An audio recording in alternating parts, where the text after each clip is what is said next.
আজ দশম শ্রেণীর আয়তঘনক চ্যাপ্টারটির সম্বন্ধে আমরা আলোচনা করব। দশম শ্রেণীতে আয়তঘনক যে 4 নম্বর যে চ্যাপ্টার আছে সেইখানেতে কি কি সমস্যা আছে এবং প্রত্যেকটি সমস্যার সমাধান এই গণিত পাঠশালা চ্যানেলে তোমরা পেয়ে যাবে। আয়তঘনক কি শিখব? আয়তঘনক তোমরা আগেই জানো যে আয়তঘনক কাকে বলে বা ঘনক কাকে বলে তোমরা শিখেছো। এখন আমরা আয়তঘনক দিয়ে বাস্তবের সাথে কিভাবে মিলিয়ে অঙ্ক করা হয় সেইগুলো জানি। তার আগে জানতে গেলে তোমাদের যেগুলো জানতে হবে সেইগুলো হলো, দেখ আয়তঘনকে ছবিটা কীরকম হয়।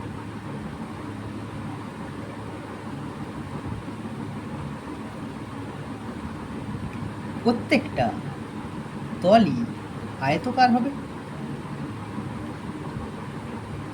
ঘনবস্তু মানেই এটা ত্রিমাত্রিক, যার দৈর্ঘ্য থাকবে, প্রস্থ থাকবে আর উচ্চতা থাকবে।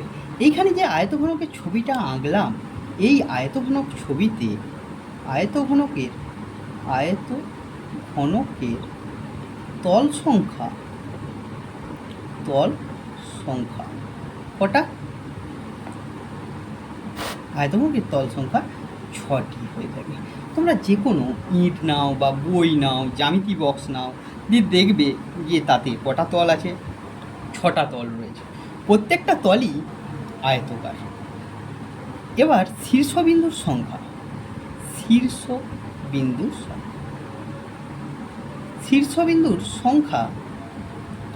থাকে 8টি। কটি থাকে? শীর্ষবিন্দুর সংখ্যা 8টা থাকে। প্রান্তরেখা বা ধার সংখ্যা থাকে 12টি। তাহলে তোমরা কি জানলে? একটা আয়তঘনকের 6টা তল থাকবে, শীর্ষবিন্দু থাকবে 8টা, প্রান্তরেখা বা ধার থাকবে কটা? 12টা। এবং কর্ণ টানা যায় 4টি। কটা? 4টি। আশা করি তোমরা সকলেই ঘনবস্তুটার সম্বন্ধে জানতে পেরেছ। এবার এই সমস্যা এর বিশেষ বর্ণনা দিতে গেলে অনেক সময় চলে যাবে, কিন্তু আমরা যেইগুলো জানবো এই অঙ্কের ক্ষেত্রে বা এই চ্যাপ্টারের অঙ্কের ক্ষেত্রে যেই সূত্রগুলোর খুব প্রয়োজন সেই সূত্রগুলো আমরা জানব। যেমন দেখো, এই আয়তঘনকের অপর একটা নাম রয়েছে সমকোণী চৌকোণ। কি বলে ডাকা হয়? সমকোণী চৌকোণ। তাহলে সমকোণী চৌকোণের সমগ্র তলের ক্ষেত্রফলের সূত্র কী হবে? তাহলে সূত্রাবলী। কি সূত্র লাগবে? এক, দেখো আয়তঘনকের সমগ্র তলের ক্ষেত্রফল। আয়তঘনকের সমগ্র তলের ক্ষেত্রফল সমান কটা তল আছে? 6টা তল। প্রত্যেকটা তলেরই ক্ষেত্রফল হয়ে থাকে। এখানে তাহলে কি করব?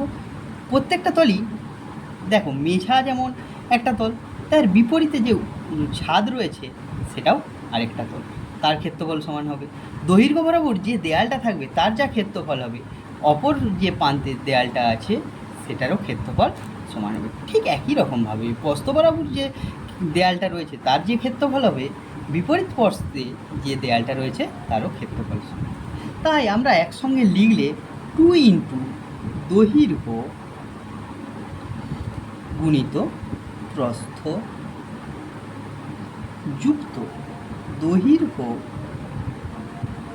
গুণিত উচ্চতা যুক্ত প্রস্থ গুণিত উচ্চতা বর্গ একক। ক্ষেত্রফলের একক সবসময় বর্গ একক হয়ে থাকে। মিটার থাকলে বর্গ মিটার, সেমি থাকলে বর্গ সেন্টিমিটার ইত্যাদি ইত্যাদি হয়ে থাকে। এবার আয়তঘনকের ছাদের ক্ষেত্রফল কী হবে? এই কিছুক্ষণ আগে বললাম মেঝার ক্ষেত্রফল যা হবে ছাদের ক্ষেত্রফলও তো হবে। তাহলে কি হবে, আয়তঘনকের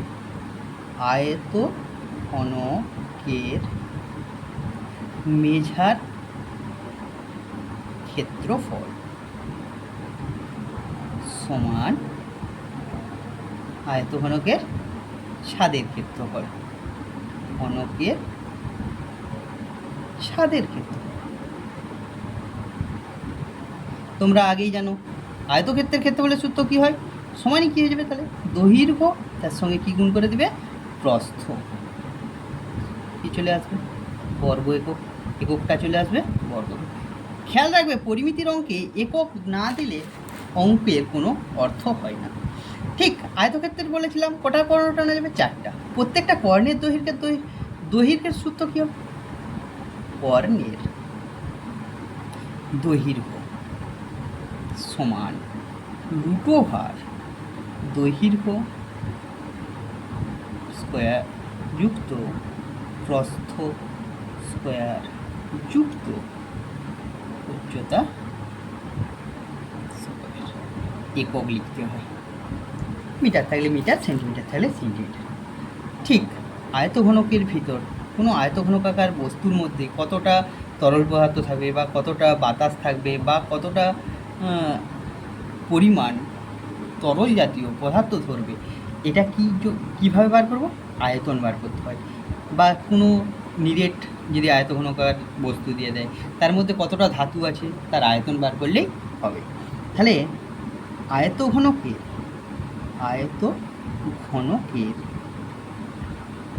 আয়তন সমান কী হবে বাবা, দৈর্ঘ্য গুণিত প্রস্থ গুণিত উচ্চতা, দৈর্ঘ্য গুণিত প্রস্থ গুণিত উচ্চতা। 3টার গুণফল একক, আরও 3টার গুণ হবে ঘন। তাহলে আমরা এখান থেকে কটা সূত্র পেলাম, 4টা সূত্র পেলাম। ঠিক আয়তঘনকের প্রত্যেকটা তল কি বলেছিলাম, আয়তক্ষেত্র বলে, কিন্তু প্রত্যেকটা তলই যদি বর্গক্ষেত্র হয়ে যায় সেটা তখন ঘনবস্তুটার নাম হয়ে যায় ঘনক। সেই ঘনবস্তুটার নাম কি হয়ে যায়, ঘনক হয়ে যায়। ঘনকের ক্ষেত্রে কি কি সূত্র ব্যবহার করব, ঘনকের ক্ষেত্রে ঘনকের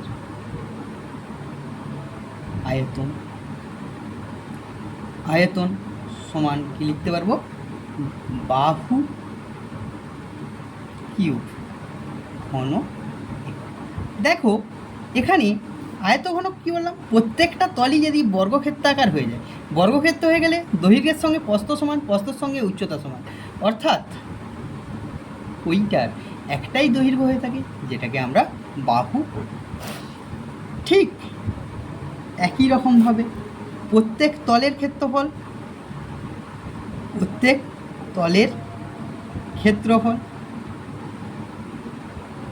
সমান বাহু স্কোয়ার বর্গ একক। ক্লিয়ার? কর্ণের দৈর্ঘ্য সবগুলোই সমান হয়ে গেলে কি হবে, এখানে বাহু বেরিয়ে গেল √3, বাহু ইন্টু √3 একক। তাহলে প্রত্যেক তল যদি বাহু স্কোয়ার হয়ে থাকে, কটা তল থাকে, 6টা তলের মোট ক্ষেত্রফল।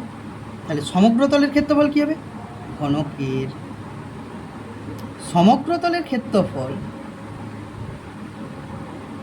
তলের ক্ষেত্রফল কী হবে, 6 গুণিত বাহু স্কোয়ার বর্গ একক। আশা করি এই সূত্রগুলোর সাহায্যে যে অঙ্কগুলো রয়েছে তোমাদের, সেই সকলগুলোর সমাধান করতে পারবে। আচ্ছা দেখা যাক তোমাদের চ্যাপ্টার নাম্বার 4, কষে দেখি কত, 4। কষে দেখি 4-এতে কি আছে, প্রথম অঙ্কটা আছে আমাদের পরিবেশে 4টি আয়তঘনক ও 4টি ঘনক আকার বস্তুর নাম। এটা তোমাদের হোমওয়ার্ক, তোমরা কমেন্টে জানিও যে আয়তকার কয়েকটা বস্তু আর ঘনবস্তুর নাম।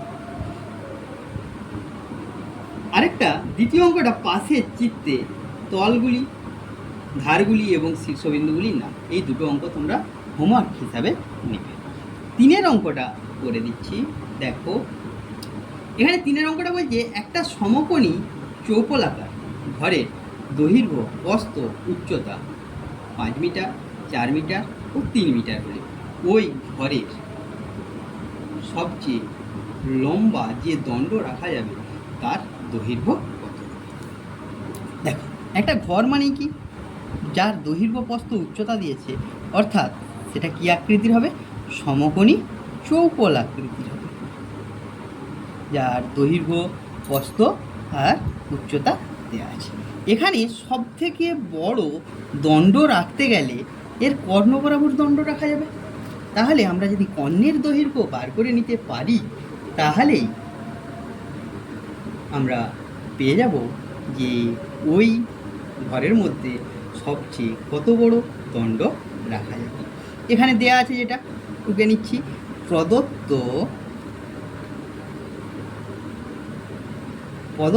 সমকোণী চৌকোলাকার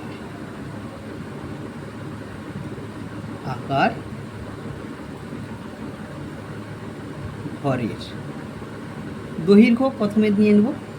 দৈর্ঘ্যটা কত দেওয়া আছে? দেখো, 5 মিটার দেওয়া আছে। প্রদত্ত সমকোণী চৌকোলাকার ঘরের প্রস্থ দেওয়া আছে কত বাবা? 4 মিটার। আর প্রদত্ত সমকোণী চৌকোলাকার ঘরের উচ্চতা দেওয়া আছে 3 মিটার।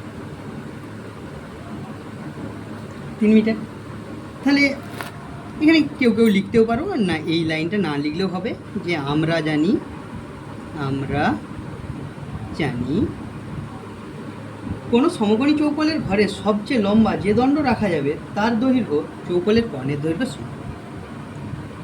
সমকোণী চৌকোল আকার ঘরে যে দণ্ড রাখা, সমকোণী চৌকোলাকার ঘরে সবচেয়ে বড় যে দণ্ড, এখানে লিখবে সবচেয়ে বড় যে দণ্ড রাখা যাবে তার দৈর্ঘ্য ঘরটির কর্ণের দৈর্ঘ্যের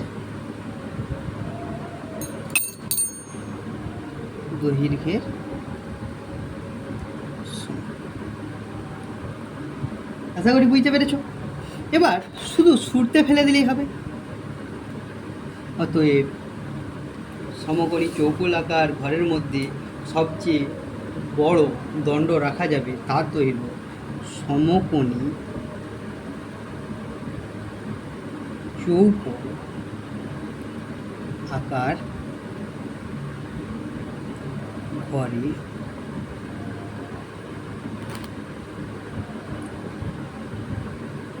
মধ্যে সবচেয়ে বড় দণ্ড রাখা যাবে, সবচেয়ে বড় দণ্ড রাখা যাবে তার দৈর্ঘ্য কি হয়? কর্ণের দৈর্ঘ্যের সূত্র √, দৈর্ঘ্য স্কোয়ার যুক্ত প্রস্থ স্কোয়ার যুক্ত উচ্চতা স্কোয়ার। একক এখানে মিটার দেওয়া আছে, মিটার লিখব। তো দৈর্ঘ্য কত? 5, 5 স্কোয়ার যুক্ত 4 স্কোয়ার যুক্ত 3 স্কোয়ার। কী লিখব? মিটার লিখব। তোমরা স্কোয়ার করে নাও। 5 স্কোয়ার করলে 25, 4 স্কোয়ার করলে 16, 3 স্কোয়ার করলে মিটার। তাহলে এখানে এটার যোগ করলে কি হবে? 25, 9 আর 16 যোগ করলে কত হয়? 50 মিটার। কত মিটার হচ্ছে বাবা? 50 মিটার। এই 50-এর বর্গমূল করলে আমরা ভাঙতে পারি 5 গুণিত 5 গুণিত 2, 5, একটা 5 বেরিয়ে গেল, 2 রইল। তাহলে দণ্ডটির দৈর্ঘ্য সব থেকে বড় দণ্ড রাখা যাবে 5 মিটার। বাস, অঙ্ক শেষ। পরের অঙ্ক 4 নম্বর অঙ্ক দেখো, একটা ঘনকে একটি তলের ক্ষেত্রফল 64 বর্গমিটার, ঘনকটি আয়তন হিসাব করতে বলেছে। তাহলে এখানে কি বলেছে? একটা ঘনকের তল দিয়ে দিয়েছে, তার ক্ষেত্রফল দিয়ে দিয়েছে। তোমরা জানো ঘনকের একটা তলের ক্ষেত্রফল সমান কি? ঘনকটির বাহুর দৈর্ঘ্যের স্কোয়ার। এখানে বাহুর দৈর্ঘ্য স্কোয়ার আগে বার করে নেবে, সেটা 64-র সাথে সমান করে দেবো। তাহলে করে দেখা যাক। ধরিলাম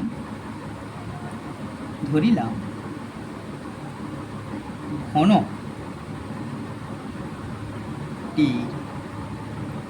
বাহুর দৈর্ঘ্য সমান a একক। অতএব ঘনকটির প্রত্যেক তলের ক্ষেত্রফল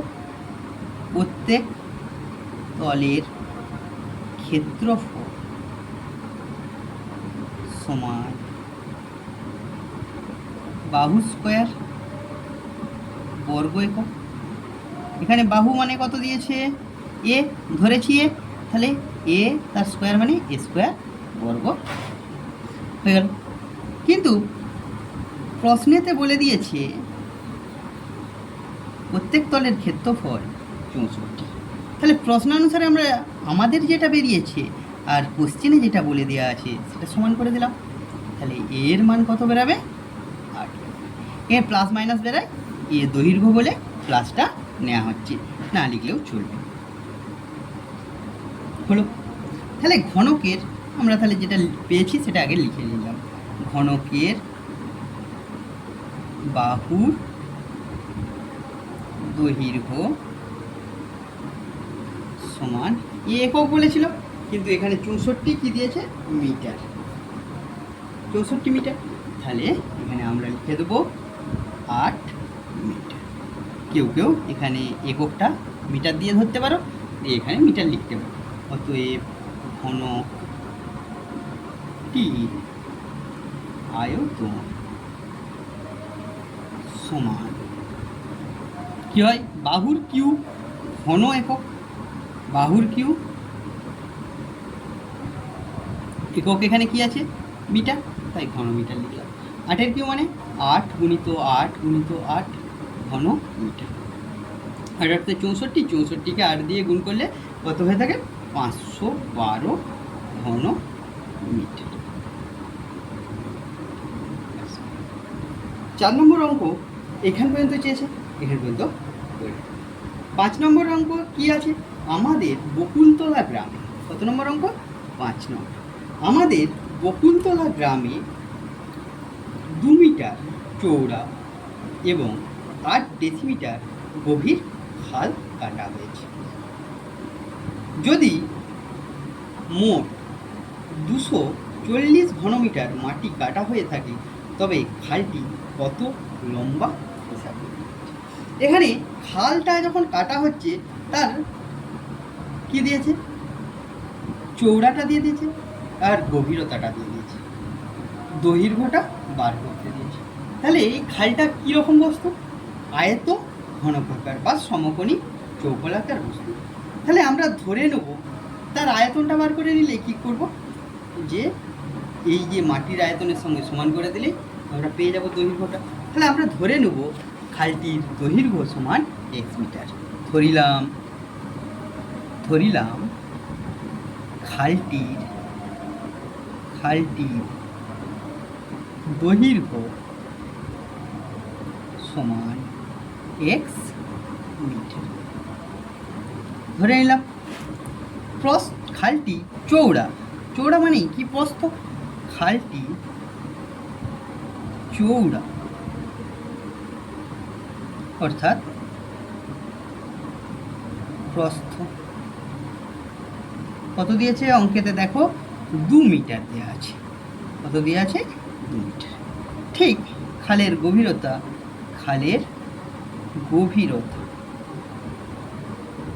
অর্থাৎ এই সমকোণী চৌকোলের উচ্চতা গভীরতা সমান 8 ডেসিমিটার।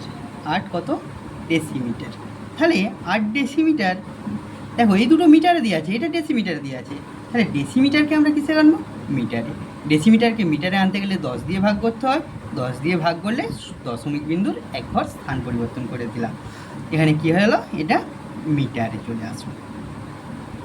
খালটি খনন করলে এই যে দৈর্ঘ্য, প্রস্থ আর গভীরতা পেয়েছো, তাহলে এই আকৃতির খালটি খনন করলে যে মাটি পাওয়া যাবে সেটা আমরা বার করি। অতএব লিখি খালটি খনন করলে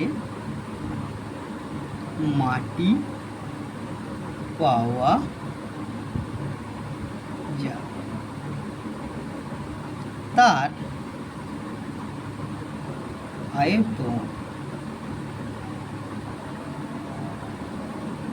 আয়তনের খালটি খনন করলে যে মাটি পাওয়া যাবে তার আয়তন সমান কত? দৈর্ঘ্য গুণিত প্রস্থ গুণিত গভীরতা। কী হবে এককটা? ঘন মিটার। কী একক আসলো? ঘন। তাহলে এখানে প্রশ্নেতে বলে দিয়েছে, দেখো মাটির পরিমাণটা 240। তাহলে আমার যে আয়তনটা বেরিয়েছে সেইটার সাথে ওই 240কে সমান করে নেব। দেখো এইখানে গুণটা কেউ করেও নিতে পারো, আর না করে এরকম রাখলে ক্যালকুলেশন করতে একটু সুবিধা হয়ে থাকে। এবার সে গুণ আছে মানে সমানের এই দিকে আসলে কি হয়? ভাগ হয়। ভাগ করছি, দশমিক বিন্দু তুললাম, এবার সে 10 চলে। 8 দিয়ে 1-এ কাটলে 30, আর 2 দিয়ে কাটলে 15। তাহলে কত হলো? 15 গুণিত 10, অর্থাৎ 150। অতএব খালটির দৈর্ঘ্য সমান 150 মিটার। সকলে বুঝতে পেরেছো? কমেন্ট করে জানাবে বুঝতে পেরেছো না পারোনি। যদি না বুঝতে পারো ছবি এঁকে আরও ডিটেলসে জানিয়ে দেওয়া হবে। বাকি অংশ পরের পার্টে থাকবে বা পরের ক্লাসে থাকবে।